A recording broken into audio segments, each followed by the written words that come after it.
1800 hours Pakistan Standard Time. Assalamu alaikum. This is Radio Pakistan. The news read by Daman Zaman. The headlines. The Prime Minister inaugurated the COVID-19 telehealth portal in Islamabad today to provide free consultation facility of doctors to citizens.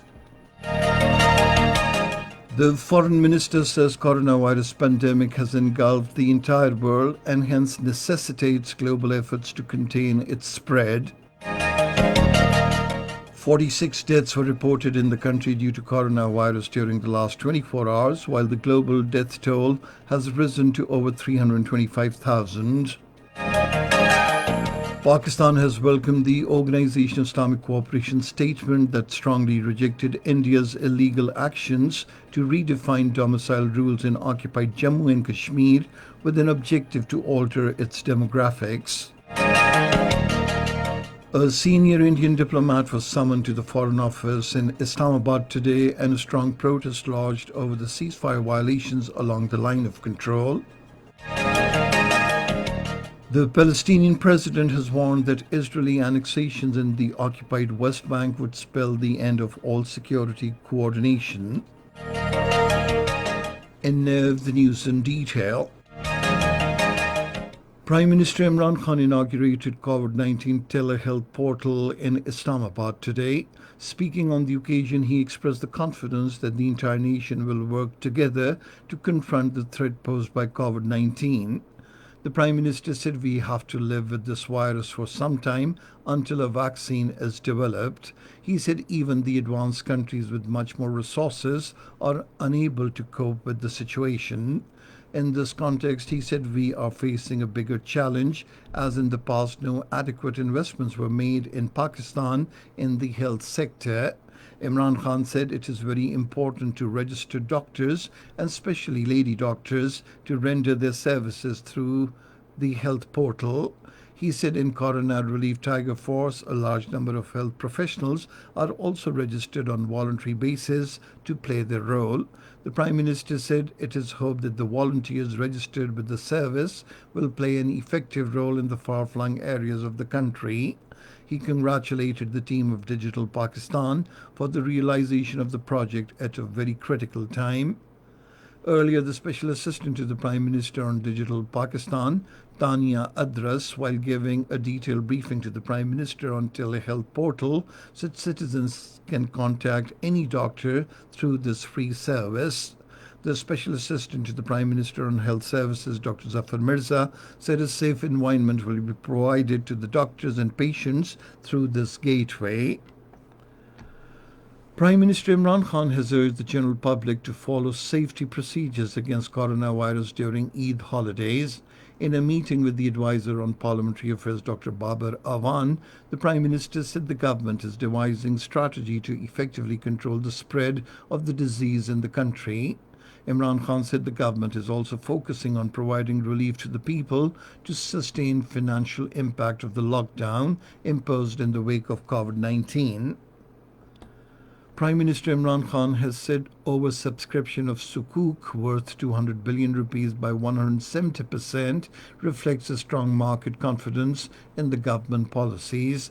In a tweet, he said the government saved 18 billion rupees as a result of the landmark financial innovation of Sukuk issued through competitive book building at the Pakistan Stock Exchange.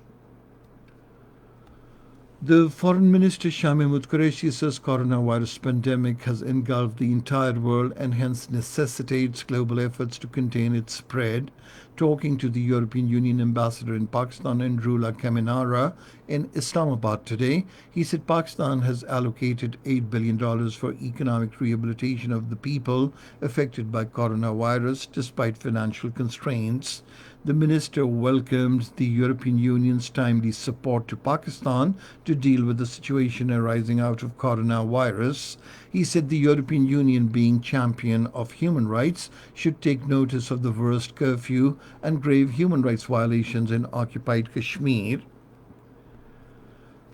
The number of coronavirus cases in the country has risen to 45,898, with 1,932 new cases reported during the last 24 hours. 13,101 patients have so far recovered from the virus, while the death toll stands at 985, with 46 deaths reported during the past 24 hours. The death toll from coronavirus across the world has risen to over 325,420, while more than 5.1 million confirmed cases have been reported globally. The United States has the highest death toll of 93,558, followed by the United Kingdom with 35,341 and Italy with 32,169 deaths. This is Radio Pakistan. Pakistan has welcomed the statement of the Independent Permanent Human Rights Commission of the Organization of Islamic Cooperation that strongly condemned and rejected India's illegal actions to redefine domicile rules in occupied Jammu and Kashmir with an objective to alter its demographics. The Foreign Office spokesperson Aisha Faruqi, in a tweet, said the statement called India's settlement colonialism as against the United Nations Security Council Fourth Geneva Convention and also contrary to international human rights laws.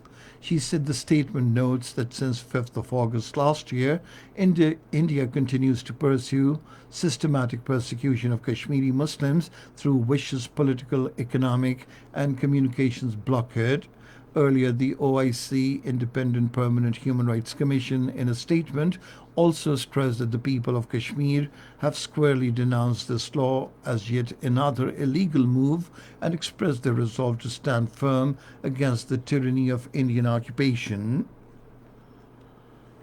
A senior Indian diplomat was summoned to the Foreign Office in Islamabad today, and a strong protest lodged over the ceasefire violations by the Indian occupation forces in Nakyal sector along the line of control yesterday.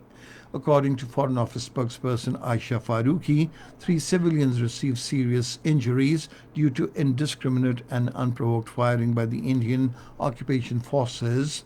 The spokesperson said the Indian occupation forces along the line of control and the working boundary have continuously been targeting civilian populated areas with artillery fire, heavy caliber mortars, and automatic weapons. The spokesperson underscored that such senseless acts are in clear violation of the 2003 ceasefire understanding and are also against all established humanitarian norms and professional military conduct. The Indian Army troops initiated unprovoked ceasefire violation using mortars and automatics in Nakyal sector along the line of control, deliberately targeting civilian population. Due to indiscriminate fire in Khanni and Uli villages, 3 innocent civilians received critical injuries. All the injured were evacuated and provided with medical care.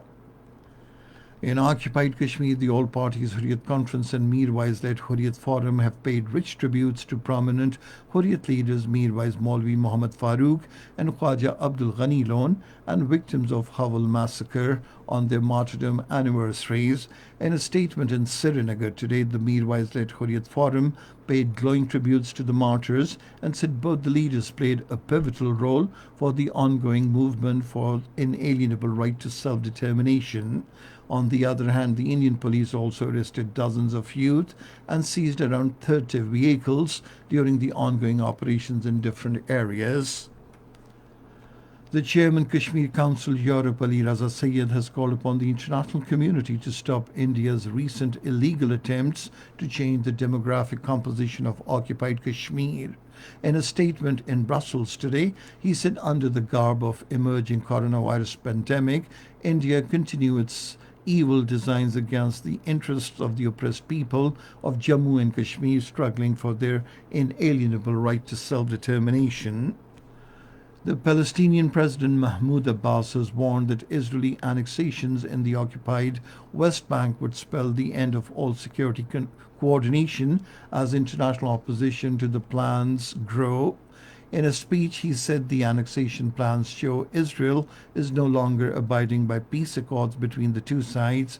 He also announced that the Palestinian government is absolved as of today of all the agreements and understandings with the American and Israeli governments and have and of all the obligations based on these understandings and agreements, including the security ones. Meanwhile, Russia has expressed its willingness to mediate between Palestine and Israel to resolve their long standing conflicts through peaceful means. In a statement, the head of the Russian Upper House's Foreign Affairs Committee, Konstantin Kosachev, said his country sees both the sides of the conflict as partners and respect and understand their interests. And finally, the weather. Mainly hot and dry weather is expected in Punjab, Sindh, Balochistan, and Khyber Pakhtunkhwa, while dry conditions will prevail in Kashmir and Gilgit Baltistan during the next 12 hours. And that is the end of this news bulletin. For more news and analyses, log on to our website, radio.gov.pk, and you can also watch the live video streaming of our bulletins on the link, facebook.com/Radio Pakistan News Official.